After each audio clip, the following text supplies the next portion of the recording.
لیکن یہاں کیا ہوتا ہے؟ یہاں جس اولاد کو پالا پوسا، جنہیں اپنے جگر کے ٹکڑا سمجھ کر اور اپنا پیٹ کاٹ کر جن کو پالا ہے، اگر وہی بیٹا جوان ہو کر سینہ تان کر بات کرتا ہے، یا جیسا کہ آپ سنتے ہیں باپ پر ہاتھ اٹھا لیا ہے، ماں کو مار دیا ہے، قتل کر دیا ہے، جو صدمہ اس وقت انسان کو ہوتا ہے کیا کسی حیوان کو ہوتا ہے؟ یہ صدمات، یہ رنج و غم، قرآن مجید میں ایک پوری سورہ مبارکہ ہے اسی پر، جس کا مرکزی مضمون یہی ہے، لا اقسم بهذا البلد وانت حل بهذا البلد ووالد وما ولد لقد خلقنا الانسان في كبد۔ میں جو ابتدائی قسمیں ہیں ان کو اس وقت تشریح نہیں کروں گا، اس لیے کہ وہ ہمارا اس وقت کا موضوع نہیں ہے۔ جس پر قسمیں کھائیں اللہ نے تین، لا اقسم بهذا البلد وانت حل بهذا البلد ووالد وما ولد، تین قسمیں کھا کر بات کیا کہی؟ ہم نے انسان کو محنت اور مشقت ہی میں پیدا کیا ہے۔ محنت اور مشقت ہر انسان کا مقدر ہے۔ عام طور پر سمجھا یہ جاتا ہے کہ غریب لوگوں کے لیے یہ معاملہ ہے، نہیں، اصل میں محنت اور مشقت کی شکلیں مختلف ہیں۔ کوئی شخص دفتر میں بیٹھا ہوا مشقت کر رہا ہے، کسی کی ذہنی مشقت زیادہ ہے، کسی کی جسمانی مشقت زیادہ ہے۔ یہ جسمانی مشقت والا جو ہے تھک ہار کر رات کو سوتا ہے تو صبح کی خبر لائے گا، وہ پوری طرح ٹانگیں پھیلا کر سوتا ہے۔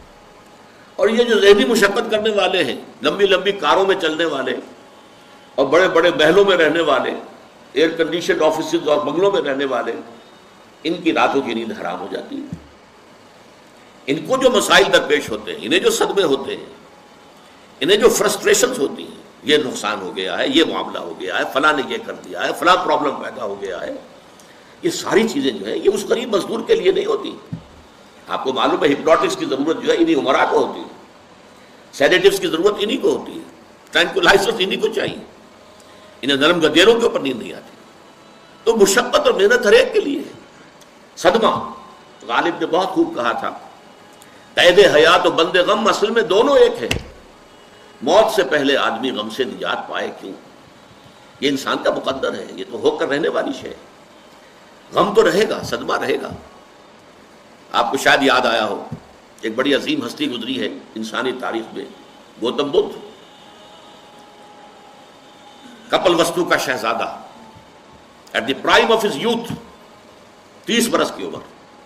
اس نے مشاہدہ کیا لوگوں کو، لوگ دکھوں میں ہیں، لوگوں کے لیے مصیبتیں ہیں، لوگوں کے لیے تکلیفیں ہیں۔ ایک اندھا آدمی دیکھا، اس نے چلتا ہوا جو ٹھوکر کھا کے گرا اس کی نگاہوں کے سامنے۔ اس نے سوچا یہ کیا ہو رہا ہے، کیوں ہے یہ اندھا کیوں ہے؟ کسی کو اندھا پیدا کر دیا جاتا ہے، پیدائش کے اندھا۔ کسی والدین کے سامنے اس کو بچہ جو ہے دم توڑ رہا ہے، کچھ نہیں کر سکتے، ٹک ٹک دیدم دم نہ کشیدم، جا رہا ہے تمہارے ہاتھوں میں سے، نکل رہا ہے، جا رہا ہے۔ قرآن مجید میں بھی سورہ واقعہ میں قسم کھائی گئی ہے، فلولا ان کنتم غیر مدینین ترجعونہا ان کنتم صادقین، واپس لے سکتے ہو تو لے لو، موت کے پنجے سے چھڑا لو اگر تمہارے اندر کوئی طاقت ہے۔ نہیں، جا رہا ہے، رو رہے تھے۔ یہی وجہ ہے کہ پھر وہ اس فکر میں، یہ دکھ کیوں ہے انسان کا مقدر، اس کا سبب تلاش کرنے کے لیے پھر اس سے نکلنے کا راستہ کیا ہے، اس سے نجات کیسے ہوگی، نروان کیسے ملے گا۔ پھر آپ کو معلوم ہے 30 برس کی عمر میں جوانی کا دور، جوان بیوی کو رات کو سوتے ہوئے چھوڑ کر گیا ہے، شیرخوار بچہ چھوڑ کر گیا، محل چھوڑ کر جا کر خاک چھانی ہے، کہاں کہاں پھرا ہے، کن کن رشیوں منیوں کی خدمتیں کی ہیں، کہاں کہاں گیا ہے، کتنا وقت لگایا ہے، کن کن جنگلات جو ہے اس کے خاک چھانی ہے اس نے۔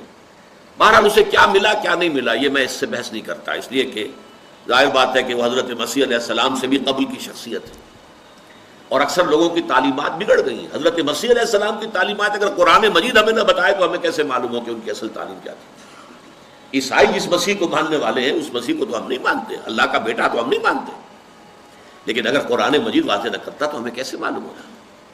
اسی طرح گوتم بدھ کے بارے میں جو کچھ کہتے ہیں ان کے ماننے والے، اس کی طرف نہ جائیے، وہ کیا تھا حقیقت میں ہم نہیں جان سکتے، لیکن یہ ضرور ہے کہ اس کے فلسفے کا جو مین تھیم ہے سروم دکھم، all is pain, all is suffering, all is agony، سروم دکھم، درد ہی درد ہے، رنج ہی رنج ہے، غم ہی غم ہے۔ قید حیات و بند غم اصل میں دونوں ایک ہیں، موت سے پہلے آدمی غم سے نجات پائے گا۔ لیکن اس اعتبار سے اگر آپ غور کریں گے تو چلیے انسان حیوانات کی سطح میں آ گیا بس، لیکن نہیں، انسان کی ہیومن ٹریجڈی کا نقطۂ عروج بالکل ایک اور ہے۔ مرنے کے بعد پھر اٹھایا جائے گا، پھر جواب طلبی ہوگی۔ کیا کرتے رہے زندگی بھر؟ تم نے حقیقت کو پہچاننے کی کوشش کی؟ تم نے حق پر چلنے کی کوشش کی؟ یا تم نے ظلم کیے، زیادتیاں کی، ناانصافیاں کی؟ آؤ حساب دو۔ حیوان سے یہ محاسبہ نہیں ہے۔ نباتات اور حیوانات اس سے بری، انسان ہے۔ اس پر بھی ایک سورت ہے قرآن مجید کی، سورۃ الانشقاق۔ یا ایھا الانسان انک کادح الی ربک کدحا فملاقیہ، اے انسان تیرا معاملہ یہ ہے تو مشقت پر مشقت جھیل کر، تکلیفیں پر تکلیفیں برداشت کر کے پھر ایک دن اپنے پروردگار کے حضور میں حاضر ہوگا جواب دہی کے لیے۔ ثم لتحسبن بما تعملون، حضور کی ایک خطبے میں جو الفاظ آتے ہیں، واللہ لتموتن کما تنامون، خدا کی قسم تم سب مرو گے جیسے کہ ہر روز شام کو سو جاتے ہو، رات کو سو جاتے ہو۔ یہ نیند بھی موت کی بہن ہے۔ ثم لتبعثن کما تستيقظون، لیکن پھر جیسے روزانہ صبح بیدار ہوتے ہو ایسے ہی ایک صبح قیامت آئے گی کہ سب اٹھا لیے جاؤ گے۔ ثم لتحسبن بما تعملون، پھر تمہارا محاسبہ ہوگا، that grand accountability، وہ مسئولیت عظیم، پوری زندگی کا حساب، چھوٹی سی چھوٹی باتیں۔ وَمَن يَعْمَلْ مِثْقَالَ ذَرَّةٍ خَيْرًا يَرَهُ وَمَن يَعْمَلْ مِثْقَالَ ذَرَّةٍ شَرًّا يَرَهُ، ذرے کی ہم وزن نیکی ہوگی وہ بھی سامنے پاؤ گے، اور ذرے کی ہم وزن بدی ہوگی وہ بھی سامنے پاؤ گے۔